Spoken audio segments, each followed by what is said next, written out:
a few audits. I just think it's amazing. By the way, this is going to be about Elon Musk and Tesla. Please switch out if you're not interested. There's going to be no religion, no race, nothing like that. And there's nothing to see in this video. So, yeah, see you later. So, yeah, it is sad that Elon Musk has left Tesla. I, it is,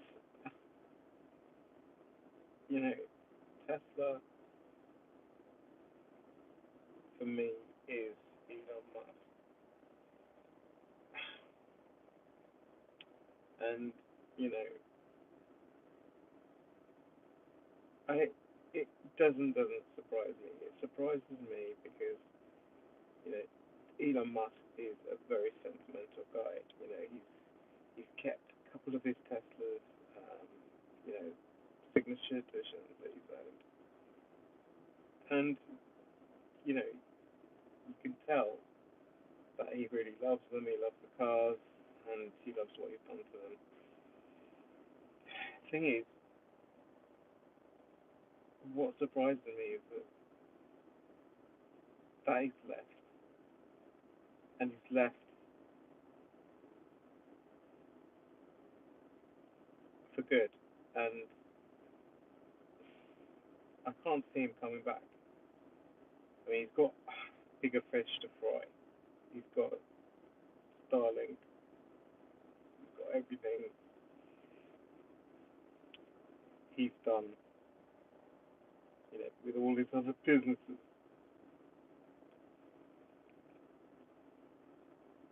It surprises me, yeah, it really does.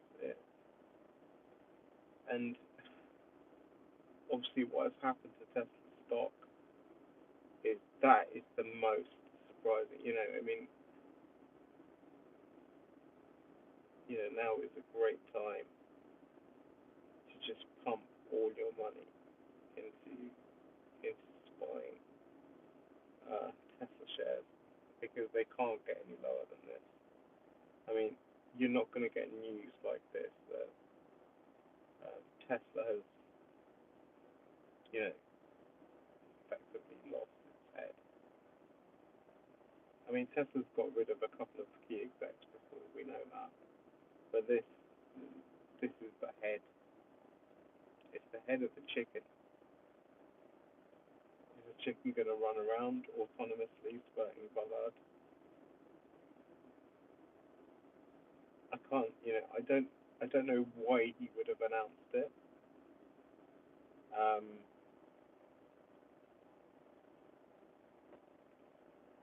but it kind of makes sense on the levels as well. I suppose,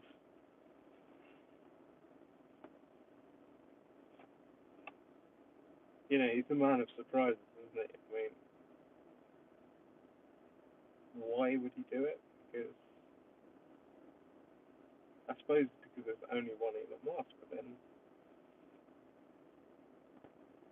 he's learned to spread himself, around sort of projects. So on one level, I don't understand why he's left. Could it be a share thing? Could it be like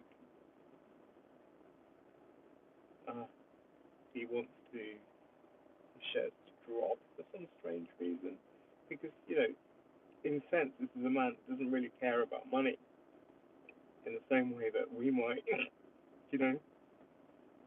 So if he sees a loss, if there's a loss in something, like Tesla stock,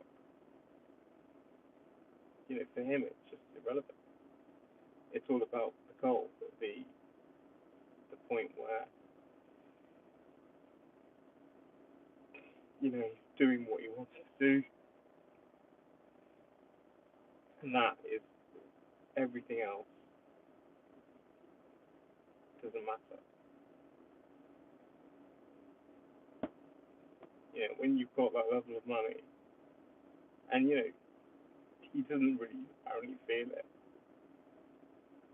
which which I find hard to believe, but you can kind of imagine, that he doesn't have time to spend it. But also, I don't really see him, like retiring and spending time with his kids and missus, and you know, and leaving his business aside. That's not what I think he's about. I mean, I followed him quite a lot every day. You know, I try and find out what he's doing. What he's tweeting, what he's what he's released, what um, updates to his vehicles, his new Starlink,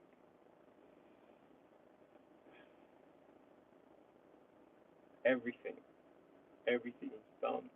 Pretty much. I'm there. So what surprises me that he would just leave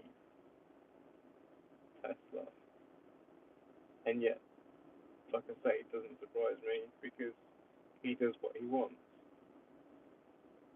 So, I mean, I don't know who will be in charge.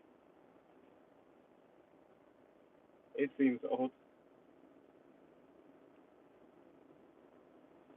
He says in his mission statement that he wants to accelerate the world's transition to sustainable energy. Um, I think that's his key mission. So I don't understand why he would leave Tesla if if that's his goal. What is he?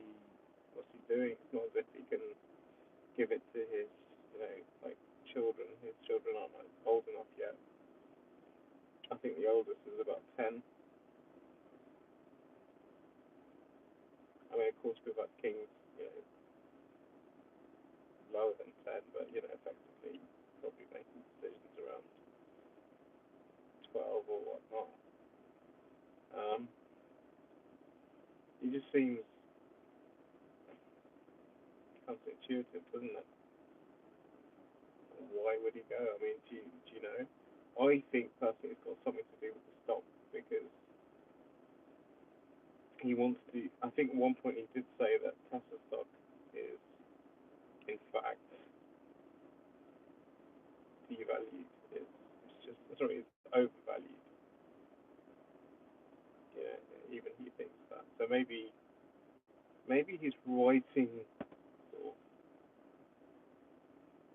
a thing that he thinks is overvalued. Let's cut it. Um, but again, it's not about the money, is it? Surely.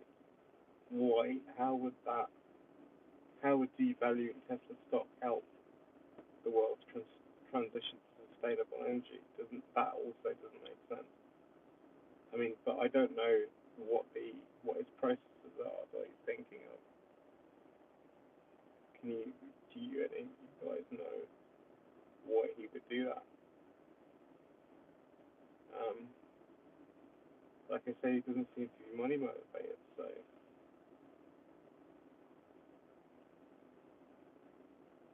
how interesting, he's got this company that's very much the lifeblood of who he is. Um, yes, he bought the company from a couple of other people who've been making electric vehicles, um, developed tech on it, and he bought it, obviously, and he grew it. He put the Lotus platform around the drivetrain, and that was his first roadster. And then he moved on to the Model S in 2012, and pretty much the rest is history. The Model X came in, and then obviously then the Model 3. But before the Model 3 came out, he already had a developed supercharger network across the States, many European countries, and England, Ireland as well. Not so many in Ireland now, but a few where you could actually keep a Tesla, and get by. But um, yeah. So I mean, would you now yourselves be, say, if you had, I don't know, £5,000 spare that you didn't need for everyday expenses, would you be willing to put that money towards buying Tesla stock? Would you be willing to do that? Yeah, so it's a fair cost, isn't it? I mean, how would you go about buying that? What is your Have you bought stock before? Any of you guys listening and watching, have you bought any shares, or have you got fund managers, or perhaps um, via a share sort of savings vehicle like a ISA, something like that? Share investment ISA, something like that. You use that vehicle and let other like fund managers make those decisions for you, or have you gone ahead and I don't know, downloaded an app for like yeah, trading, or the borrow apps, and just done it yourself? Or have you been these sorts of gone on YouTube and watched videos, or maybe signed up for courses and learned about it from there? I mean, how have you gone about it? Or are you completely like new to it? Would you be willing to, spend that £5,000 or something like that? I mean, what is it that Musk is actually selling, or not Musk anymore now, Tesla? Because after all, Tesla is a company. It's an imagined entity with actual products, but obviously the corporation itself is fictitious, isn't it? Because it's actually a legal representation of something there that's physically making a product. Because not all products are physical, are they? You can have a data product, you can have, I don't know, a service. But these cars are clearly physical. So what is the sales thing here? Is it more the performance? Is it the environment? What is the reason for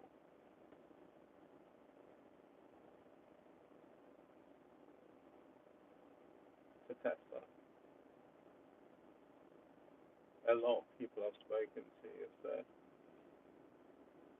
well, I wouldn't even bother talking about it because it's absolute nonsense, but let's say there are a few people that don't agree with Elon Musk, and they're likewise don't think I could do no wrong. He is, the alpha and the omega, end story.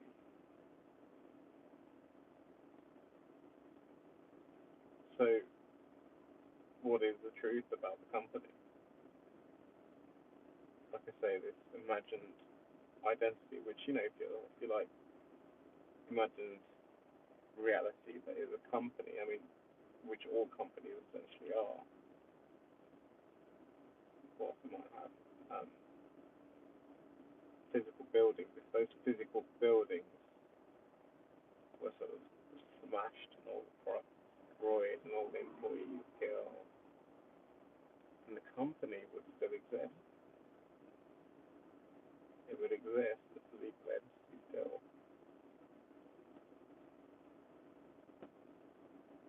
So, what is what's the what's the sort of like message of the company. What are people buying when they buy a Tesla? Because obviously the Model Y is become the most successful electric car sold in the UK now, and you probably see them on the streets. And these like, I don't know how to describe them. They're like, if you know what a Model 3 looks like, it's like someone's put their mouth to it and just blown it up, puffed it up, made it a bit like an SUV. I'm not. Some of them are rear-wheel drive, which really surprised me. But I mean, the performance is nothing to write home about if you it's a performance vehicle. I haven't been in the performance way, but surely again, even that can't compare to performance S's. I mean, compare favorably. I mean, not to say that the performance S is feels sporty because it doesn't. It just lays down flat power and holds the road and just put the steering wheel off with it. That's what a performance. I mean, performance all-wheel drive. Most people do rear-wheel drive, on lessons. But I'll go back to what I'm trying to tell you is that what are people buying when they buy a Tesla? Would you like to make a comment now? Just drop a comment in the chat. What do you think they're buying? Or if you don't want to drop a comment now, if you want to remain anonymous, just kind of after the video has been uploaded to live, you could just drop a comment in there and just say, okay, I've thought about it. And then, you could just pretend you're going to stop watching now or listening now and just go away, think about it, and then sort of come up with an idea of what it's about. Here we got it, Nero 357 Nero Bro. Tell me what you feel. Okay, literally, uh, not about me or the channel or whatever. Just about that one question, which is about Musk, company that he's now left. This Tesla, what is it? Uh, what does it symbolize? What does it mean? I mean, in essence, anything that's been sold, pretty much, is essentially it performs an imagined function. So, somebody sells me a saucepan, I look at it in the shop, I've seen saucepans being used, I know what they do. This one looks like a saucepan, let's hope it performs like a saucepan when I get it back home. Throw a couple of eggs in it and it cooks. But what if I buy the saucepan, leave the shop, and I found it's melted in the car, just completely turned to like liquid metal? Basically, I've brought it on a future imagined what that utensil is going to be like. I've sort of put my own imagination on it. So, what are people's imaginations regarding Tesla? Maybe some of you bought a Tesla. Maybe some of you leasing a Tesla. What was your thought process regarding that? Did you put any thought into the experience you were buying into? Was it future? Why did you go for Tesla rather than Ford, Kia, Mercedes, these high-end brands? Not so much Ford, but can you kind of give me an idea why you sort of went for Tesla? Was there a sort of experience given to you sense of fun? Was it this dope smoking CEO the musket was? Was it him? Was it, you know, what went through your mind? Was it the, you know, the cachet, the cultural, social, economical sort of like cachet of owning a Tesla? Was it that kind of badge? Or was in fact the whole Musk thing a bit of a turn off? You know, slightly embarrassing. You know, do I really want to be seen to be driving a Tesla? Surely a Merc would be more neutral, more acceptable, more sort of like established. But again, you know, even Mercedes, you also buy into this brand that has imagined sort of future projections about its performance, its identity, you know, the Germanic sort of reliability, the directness, the, you know, no bullshit. You know, I've got no sense of humor. I just do what I say on the tin. I will drive everywhere. I will drive without breaking down. I will drive for 1,000 years. That is my mission. I will not fail. So is it all that kind of sort of Germanic sort of thrusting and sort of like one track mind, you know, the same one track that Hitler sort of took on board, conquering his Lebensraum and wanting to conquer the UK, which he respected, no doubt, as well.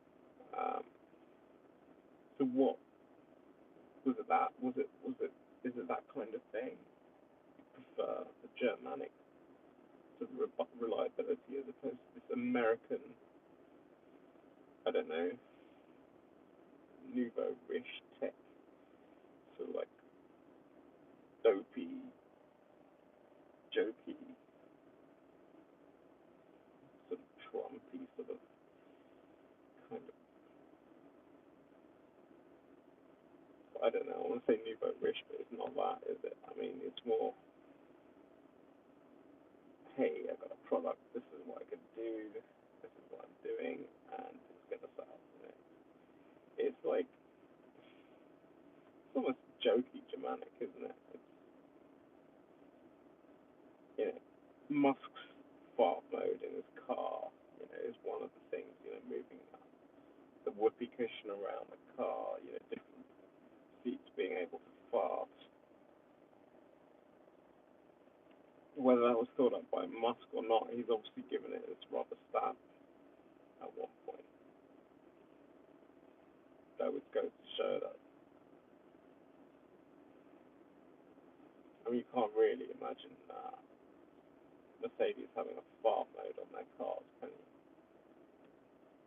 you? We will not fart, we will keep it inside.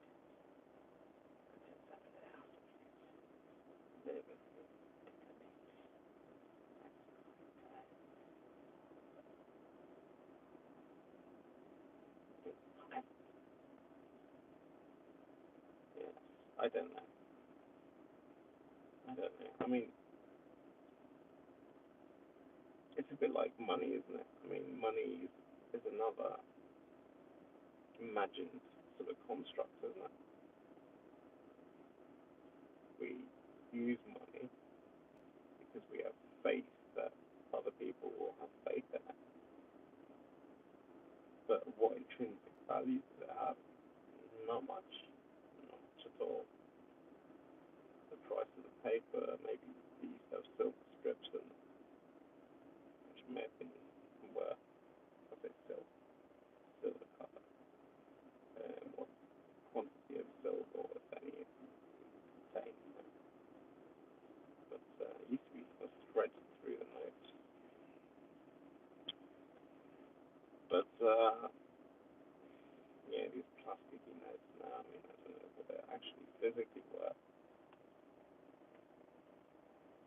Maybe one of you knows, but it's not the amount that's printed on the side. I promise to pay the bearer a sum of X Bank of England. The Bank of England. There's more money circulating than there actually is backed in gold, backed in an amount that can actually be paid. It's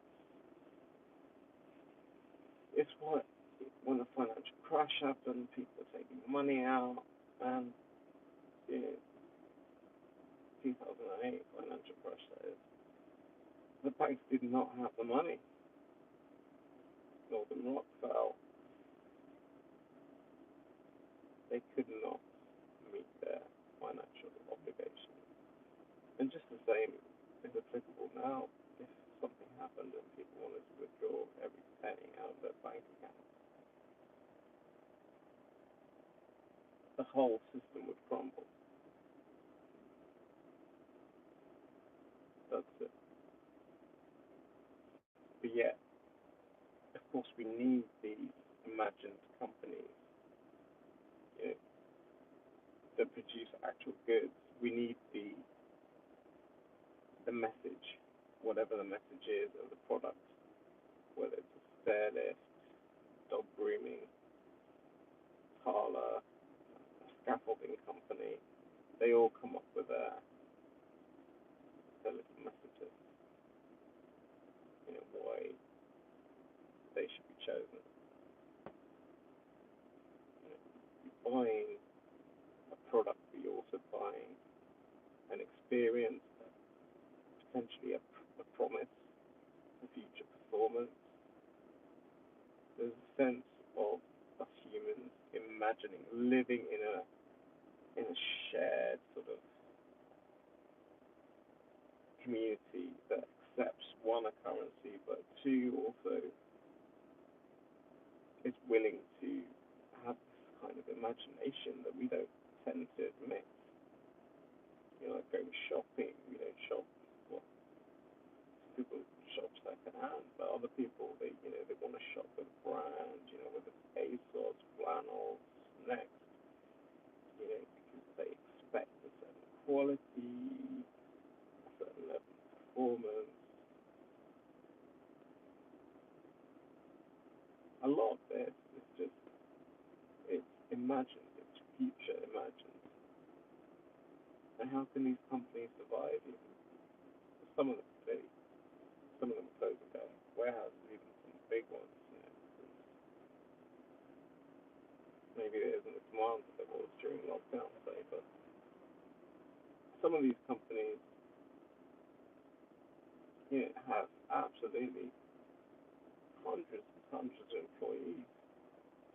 How can they even function? Tesla, how could that even function? It's because of this imagination, it's this shared purpose, the identity of Tesla, the company, which is still not linked to Musk and his personality, but it takes on its own ethereal nature and becomes like a Greek god, the god of the pantheon. It has this unique identity, like Mercury, Jupiter, Saturn, Pluto, all these kinds of entities, and has a distinct flavor, personality, so that what it would do at the fastest, the longest speed. Well, not the longest so much, although Tesla Semi is long, but I'm thinking more record breaking, fastest Nuremberg lap, fastest accelerated production car, the longest range production vehicle, backed up by the most advanced supercharger network on the planet. So all this kind of excelling engineering, which Tesla has gone to symbolize, people are buying into. And now that Musk has left, is that even, does that even go? Does that, has it dropped? I mean, will it change? I don't think it will. I think Musk has developed Tesla into this identity that is beyond Musk himself. Therefore, it doesn't need Musk. His team is well able to carry on the mission based on the principles they set. What room is that? I mean, I suppose, I don't want to make this negative, being a naysayer, but, there might be, should we say, challenges with the charging, you know. So, but, I think people that have voted with their feet, they've opened their wallet, they've spent the credit, they've bought the higher purchase, or they've gone all out and bought the vehicle, and they own it. They own part of the dream.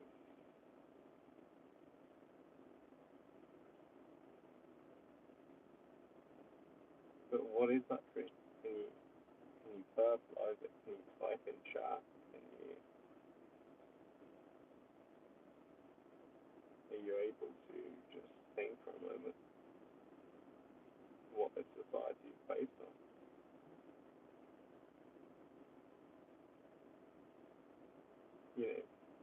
But just a little bit beyond Tesla. After you thought that, why, if you have, why people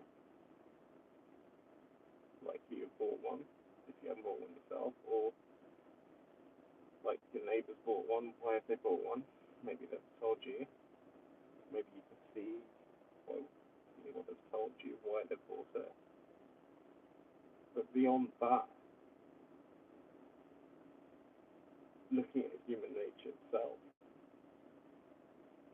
the levels of cooperation needed to affect change. So the selling, the marketing of a product, a brand, a company being entrenched in the company's DNA, as it were, stealing that sort of term, biological term, building blocks of life, double helix, cyclidine, and all these other basic protein blocks that combine.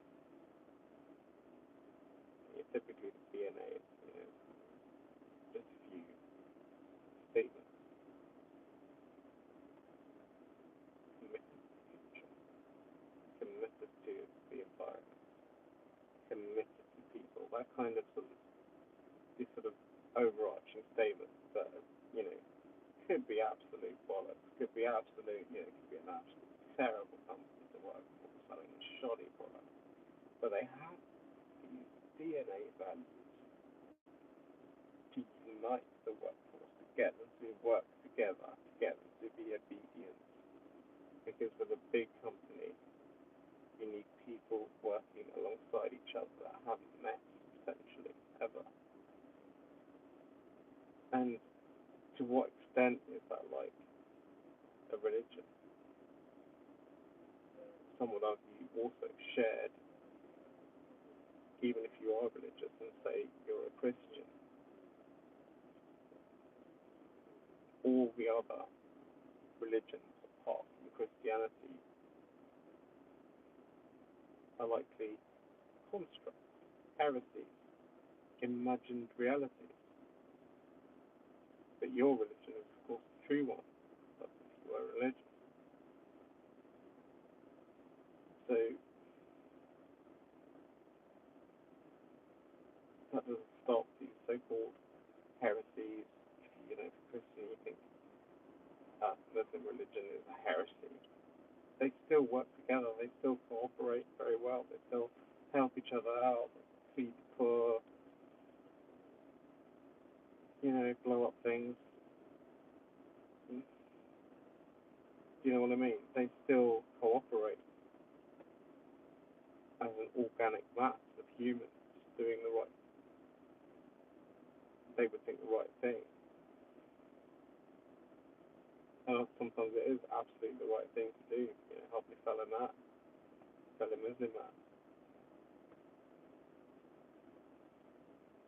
They do it because of that shared imagined reality based on the truth of Prophet Muhammad, peace be upon him.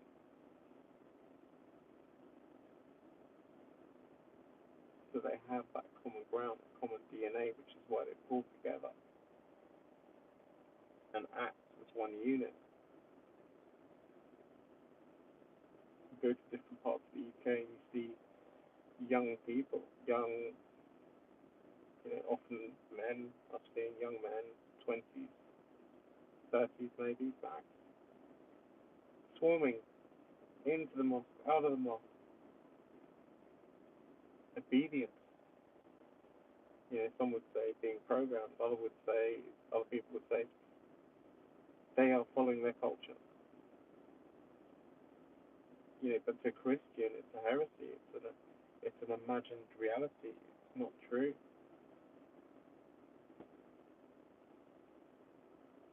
And yet, these people find value in it. It's their culture. Just like a Northern Irish person might sing a song about King William of Orange, sing these King Billy songs that are posted by all. Essentially, it's a cultural thing. It unites, it gels people from, say, the Northern Irish community. Now we're talking about a Northern Irish Protestant loyalist community. Never met, say, another loyalist Protestant bump into them. They discover that they also share these songs, and you initially absolutely warm to these people, warm to this person that believes like you believe, and you're willing to cooperate with them naturally. This is how Homo sapiens, became the masters of the universe, our universe, the Earth, and maybe beyond. Pretty beyond that. I'm a bit of a sort of like a skeptic regarding journeys to other solar systems and stars. I really don't think that's going to happen. Really, not ever. Um, no matter what people dream. Unfortunately, I do think we are alone in the solar system. I'd go as far. I'd just put a limit on the solar system. I don't think we'll anything else. But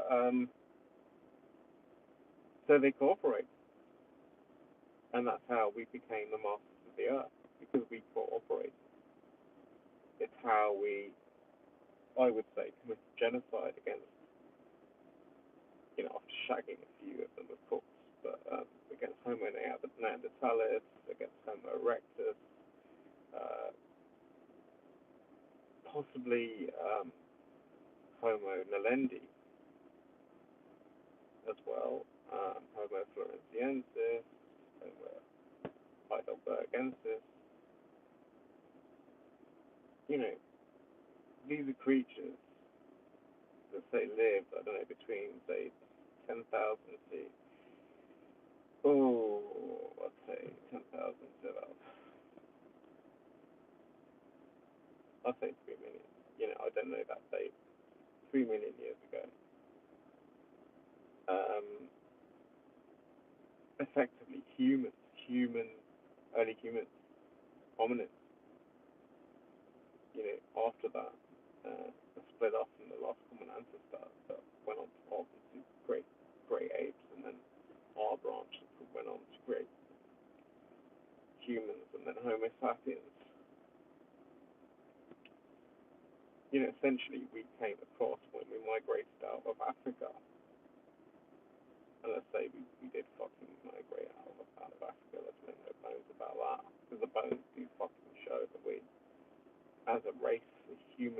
Homo sapiens, we came out of fucking Africa, East Africa.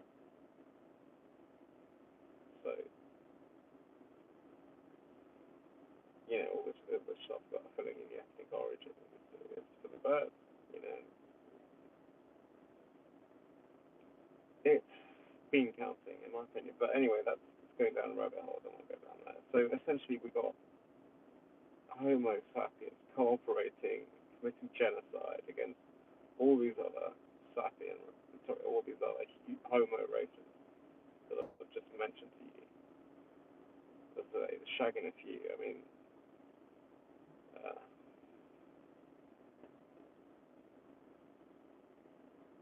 you know, there might be some of these some of these early homos that mated with descendants of the Tibetan uh, race, the Tibetan indigenous people, that allow them to have genetic advantages of surviving with low levels of oxygen that you get up a higher altitude. Then you get, as Son of Sassy said, the benefits of having Neanderthal DNA, and I think he mentioned Ozzy Osbourne. I don't, I haven't read anything up on this or heard anything, read up anything or heard about this myself. So, to what extent this confers a level of human uh,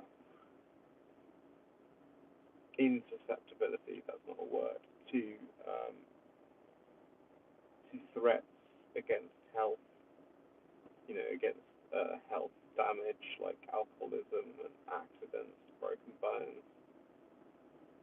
I don't know. I think, what medical evidence is there, maybe there. I haven't looked into it.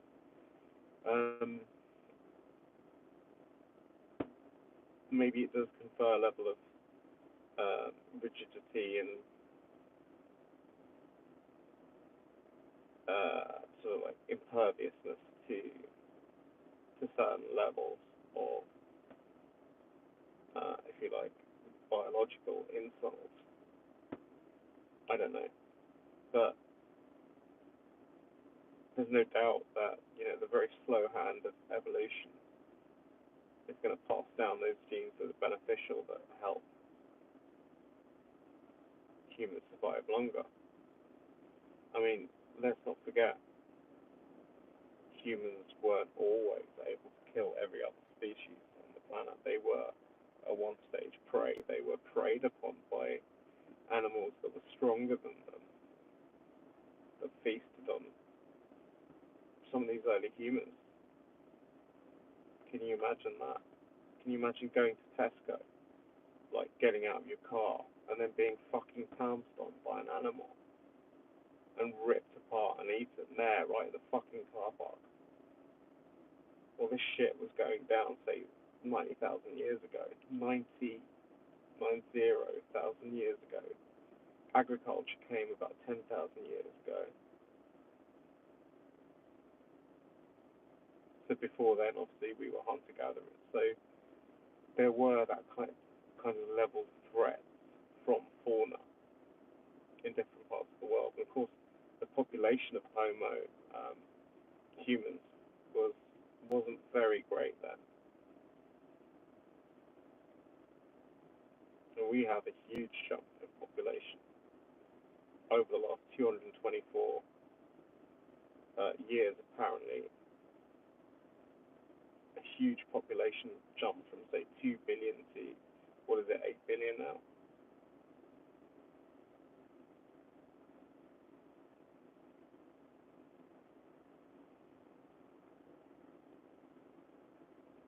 So we're good at reproducing. We're successful. We're able to sustain, the weight of humans' demand for food. You could argue Monsanto and all, maybe with a dose of conspiracy theories, but you know, by harnessing genetic modification of crops, um, making them slightly resistant to uh, to attack from pests. We're able to a great extent to feed our population, which is why it's been able to grow. We're able to combat pandemics and sort of like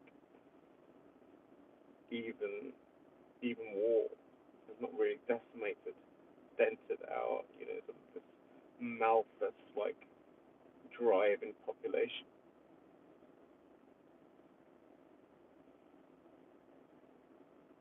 So we've become a prime race, Homo sapiens, and I think there's no doubt that we ethnically cleansed other Homo uh,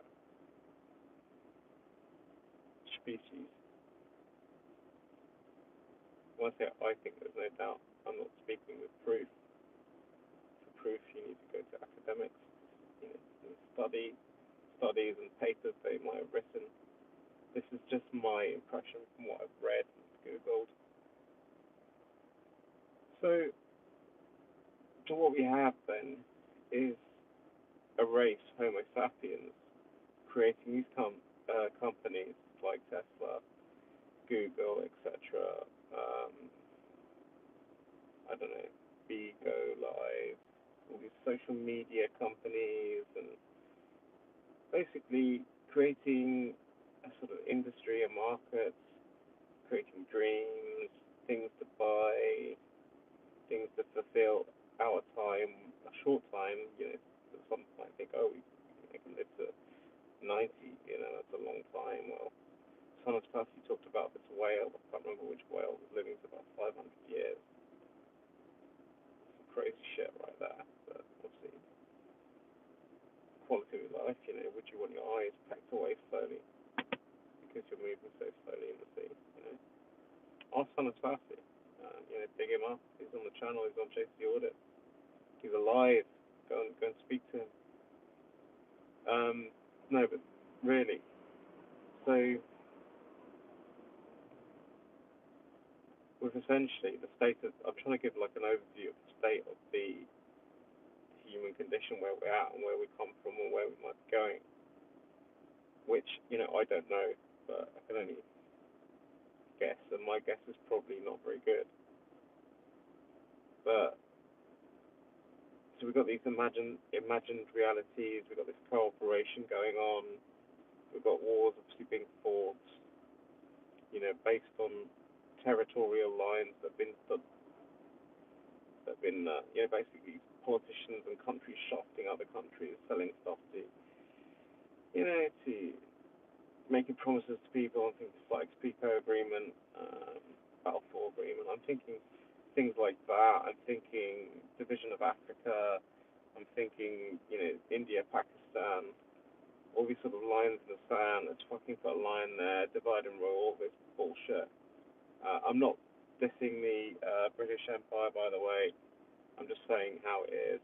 Okay, so there's good and bad and everything. There's been a lot of more empires that haven't been British than have been British, and obviously violence committed on their side. Just think of the Spanish exterminating the Incas, well, going in, promising shit, slaughtering, and then, letting disease do the rest. Um, and that's only Spanish. So don't think for a moment that the British are the only people that can have that imperial finger pointed at them, saying, oh, the fucking scapegoat British, you've made my life hell, all this bullshit. No, it's very much a human thing. Genocide, expansion, all this kind of thing. Teamwork. I mean, for fuck's sake, if we went to Sainsbury's right now and we bought a fucking loaf of wholemeal bread and then we looked around our soldier and there's a fucking Neanderthal trying to buy some fucking bananas and getting this fucking, I don't know, this fucking purse out and opening the purse and maybe oh, trying to find the credit card, and then, oh, can you help me, please? Can you help me? Of course, we're not going to fucking help this Neanderthal. Of course, we're going to think it's disgusting. You know, too like us, but too unlike us at the same time. You know, there's a sort of sense of, of disgusting sort of innate sort of like it's racism. Basically, things that look like us, but they're not quite like us.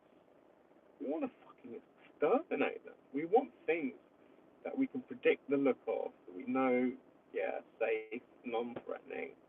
It's so fucking human. If we had a Neanderthal rock up at Sainsbury's, like I said, we'd fucking exterminate it. It would chill us to the fucking bone. And to a lesser extent, Muslims, you know, letterbox people, some on my channel have said, black people, Chinese people, you know, native white Brit or English, there's a sense, a slight revulsion at these people that look different to us, that aren't white, that might eat different foods, that, you know, have different customs, maybe not quite have our values.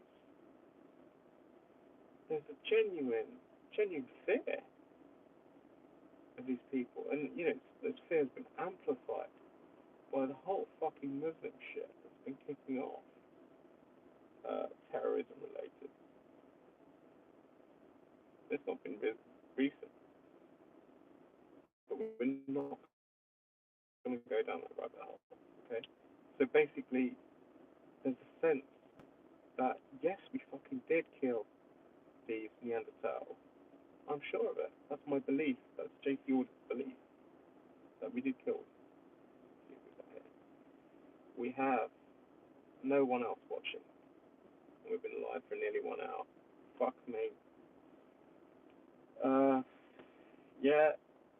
So I'm just trying to give guys a sort of state of the human condition. No one is watching this. No one will ever fucking watch it.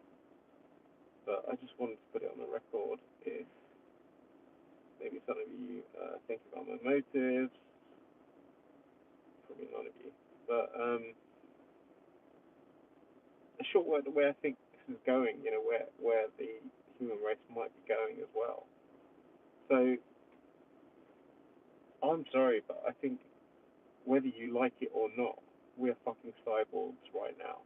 We might not have the tech in us, or some do, artificial heart valves, synthetic lenses in you know when the cataracts are formed, cataracts are removed, and artificial lenses are implanted, pacemakers to help pace the heart, prosthetic limbs, well, not even prosthetic, you know, pinned bones, pinned spine with metal, um, you know, the actual robotic arm, you know, synthetic brain controlled arms. You know, it's more of a rarity, but they do, you know, they do kind of exist, as you know. We're already fucking cyborg, you know. The health system is willing to go cyborg on us. You know, like I said, stenting is a common one for cardiovascular disease to increase blood flow to the heart that has been stented by atherosclerosis. So basically, yeah, so, you know, we are essentially right now cyborgs, and even more cyborgs by having generated this road system and means of transport that we climb into, the four wheels of a car, that then has a casing around us that then inflates airbags around us to protect the delicate human body from injury whilst traveling at 70 miles an hour, you know, hitting a central reservation and slipping. That is essentially an exoskeleton. We've got mobile phones which serve us as data storage, We've got brains, we've got parts of our brains that have developed over millions of years to store data, for long-term data, short-term data. Well, we now have phones that then can recall, share data with other humans, uh, get weather information, essentially outsourcing things that, and surpassing things that we used to do to maybe a more imperfect level. Although I think you can also argue that we've de-skilled a lot since we've gone into the farming 10,000 years ago and lost the hunter-gatherer's skill of tracking animals, surviving off nature, memorizing plants and roots through nature. All this kind of arguably our brains have shrunk. I don't know if that's a fact, but I'm sure one of you guys can search the relevant papers. And of course, modern medicine seeks to protect human life at no matter what cost. So, in previous years, when there's survival of the fittest, and the weakest would die, now we protect disabled people, we protect mentally, inadequate. We call them, learning disabled. Um, Spina bifida, all different kinds of conditions, even conjoined twins. I'm sure they were born. There's been conjoined twins ever since they've been humans. But before they might be left to die. Now, of course, they're separated under the scalpel, with maybe even lasers, robotics. I don't know to what extent robotic surgery is involved in that kind of thing, but essentially we preserve life because life is sacred, because that is a cult of human life to a certain extent. Obviously, doctors would draw the line at that and say it's not the best thing to pull the plug right now because there's not much quality of life. But essentially, modern medicine is to keep human life alive. So that in essence sort of puts two fingers up at or one finger up at natural selection, because humans have become as gods and saying, actually, fuck this. No, we think human life is so important, so we're just gonna protect it. So we might go into a level where some can afford this sort of level of treatment, where you get more sort of tech integration into the body, or it could be into exosuits, it could be into cars, dependent on we're in an ice age, but depending on any runaway to climate change, this is going to happen over X amount of years, way before the sun expands and engulfs the earth when it dies. Way before that, we're going to get ice ages that cover across Europe, and so there is going to be climate change, and to what extent tech is going to combat that and protect us from ourselves and whatnot, I don't know. But population is growing, tech is growing, AI is growing. We're trusting more to algorithms, that know ourselves, know our needs, know our thoughts, know our passions, and they can communicate with us, almost appearing to be human, hacking the human sort of like needs, wants, and using humans as puppets, in a way. So there's an argument that bacteria, in fact, the master race, they might not be conscious, but they live in us, they survive us, they could be in other animals, or that they incorporated into human cells in the form of mitochondria. They walked in from the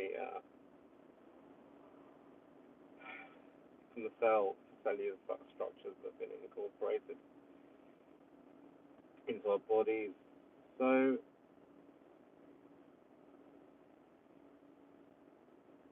I think there'll be more of an integration with tech. I think that will happen. I think, yeah, there might be more war. I mean, there might be a war in the UK. There might be military action. Um,